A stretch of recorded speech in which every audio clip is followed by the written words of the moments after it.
dueño de nadie, que buscándose la vida desluce la avenida y le da mala fama a la ciudad. Yo quizá me salté acá un tema que es fundamental, que tal vez lo doy por sentado y no está para nada sentado. No está, digamos, hay que explicarlo. ¿Por qué son inconstitucionales estas condenas? Porque yo digo, y muchos decimos, que estas condenas están mal aplicadas. En el momento que se aplicaron estas condenas, estaba vigente con jerarquía constitucional la Convención sobre los Derechos del Niño, desde el año 94, ¿sí? Habitualmente, cuando se menciona para estos temas la Convención sobre los Derechos del Niño, se cita el artículo 37, cuando dice que no se aplicarán penas de muerte ni penas de prisión perpetua, sin posibilidad de excarcelación para los delitos cometidos por niños, es decir, por menores de 18 años de edad. ¿Qué dijeron los jueces? Porque si no, digamos, de algo se tomaron los jueces que aplicaron estas condenas. Los jueces del Tribunal Oral de Menores 1, ¿qué dijeron? Dijeron, en Argentina hay libertad condicional a los 20 años.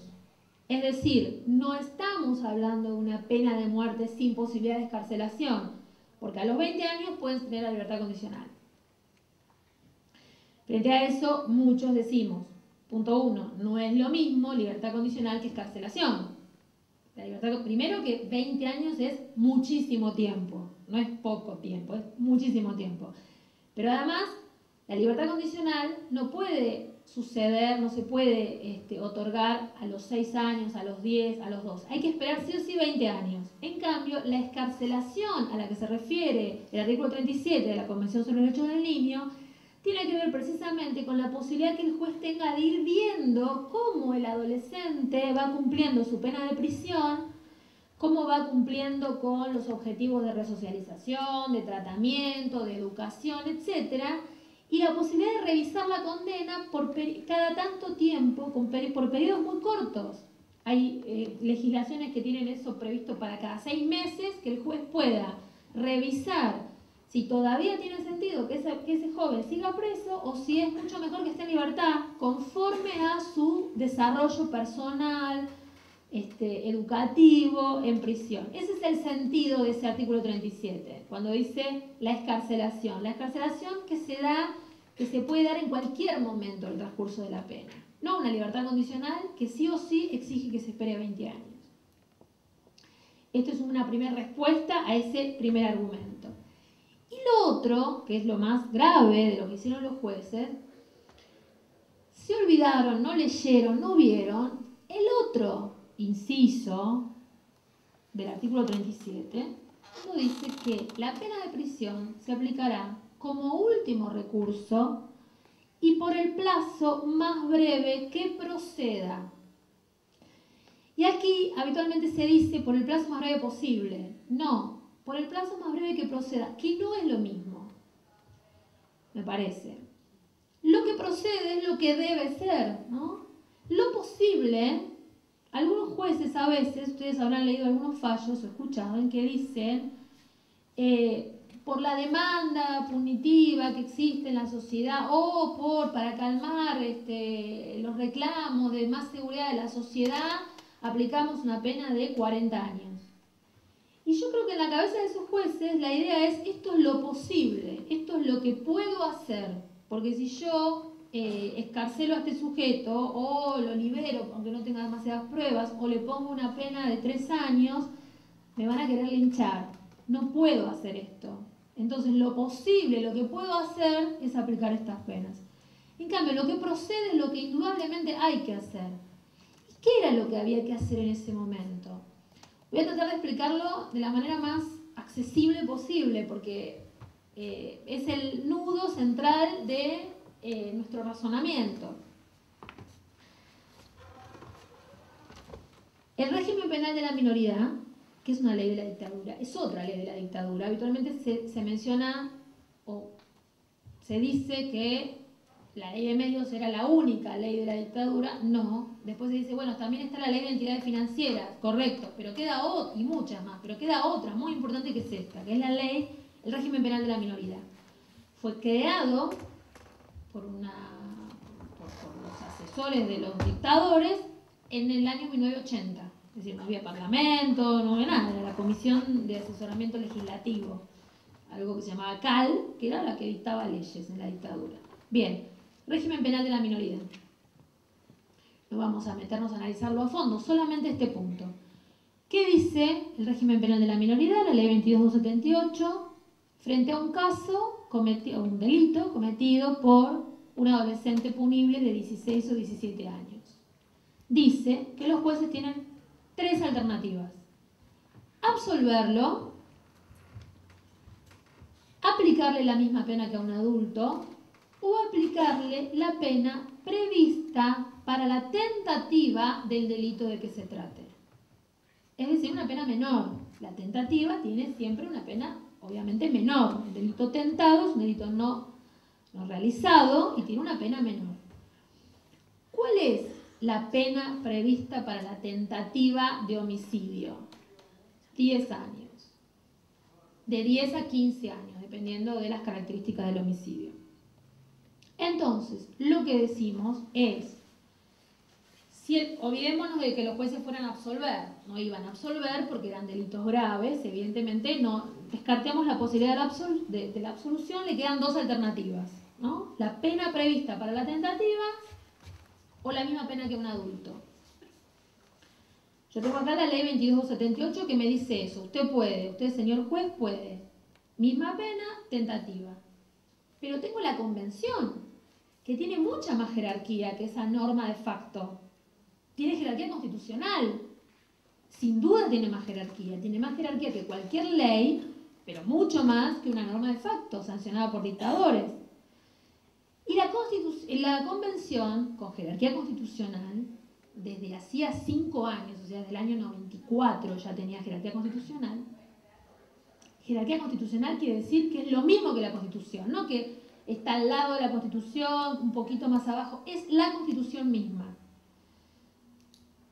La Convención me dice, usted tiene que aplicar el plazo más breve que proceda. ¿Cuál es el plazo más breve que proceda? Si yo tengo tentativa o misma pena que un adulto.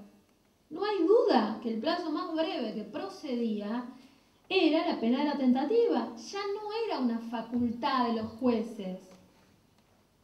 No era una posibilidad, era una obligación.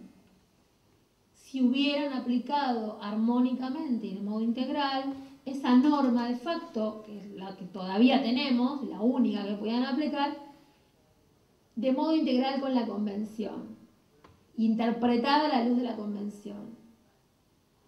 Esta operación lógica y esta operación de interpretación de las normas no la hicieron los jueces, se olvidaron de esa parte de la Convención. Solamente dijeron, bueno, no, acá hay libertad condicional, o sea que cumplimos con esto que nos pide, de modo criticable, como acabo de explicar, pero se olvidaron de la otra parte. Este argumento es el que utiliza la Corte Suprema de Justicia de la Nación en el año 2005, en el fallo Maldonado, para decir precisamente que los adolescentes que reciban pena tienen que recibir una pena diferenciada. Y por eso la condena que se le aplica al joven Daniel Maldonado, cuando la Corte ordena que vuelvan a aplicarle, que vuelva el fallo al Tribunal de Origen y que le apliquen otra condena, le aplican 15 años, que es la tentativa para el homicidio calificado.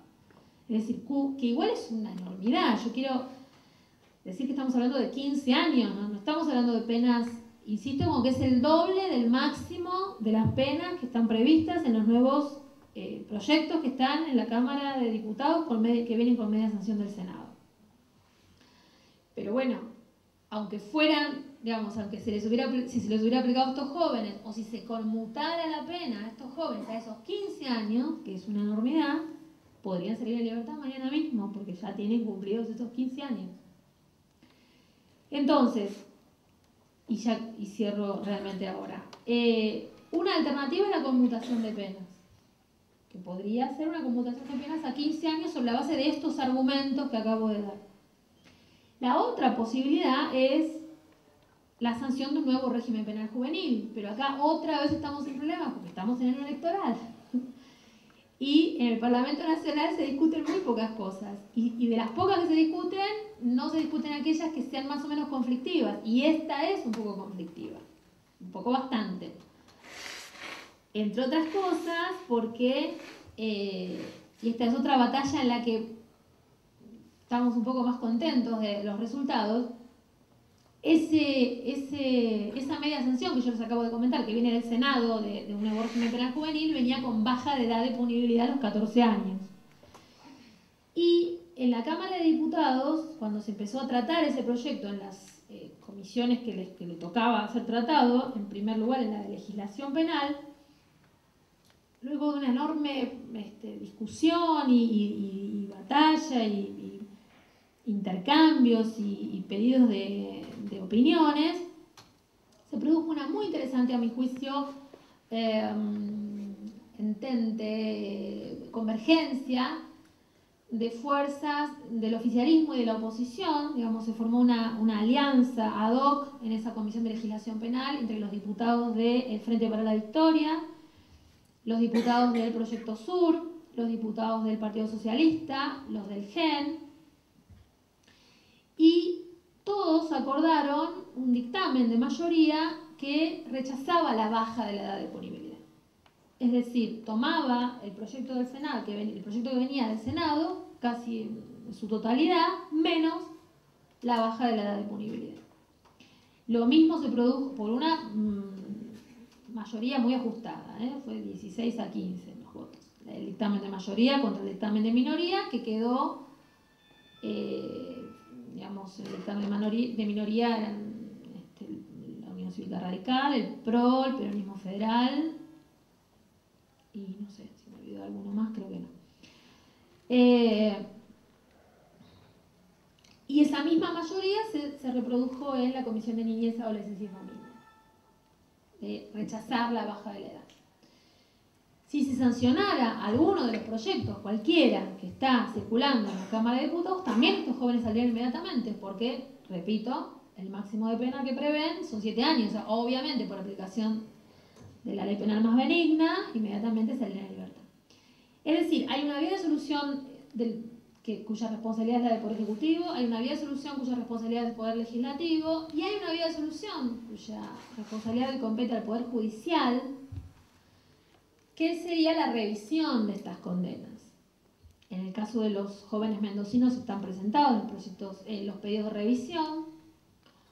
En el caso de los jóvenes condenados a nivel nacional, uno de ellos pidió la revisión. La revisión es muy compleja porque por los plazos, porque los requisitos para presentar un recurso de revisión son bastante, digamos, no hay ninguno de los requisitos que se exige para presentar un recurso de revisión que podría fundamentarse. Habría que hacer toda una vuelta jurídica que yo le veo bastantes dificultades a que sea aceptada por la Cámara Nacional de Casación Penal, que es la que tendría que resolver. Pero además están los plazos, ¿no? Digamos, los tiempos que se tomaría casación para resolver estos casos.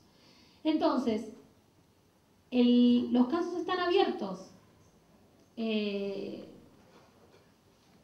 El domingo vence la prórroga que pidió el Estado. Yo no sé si el Estado volverá a pedir otra prórroga, probablemente sí. No sé si la Comisión se la iría a dar. Las versiones que nosotros tenemos es que la Comisión ya no quiere dar más prórrogas.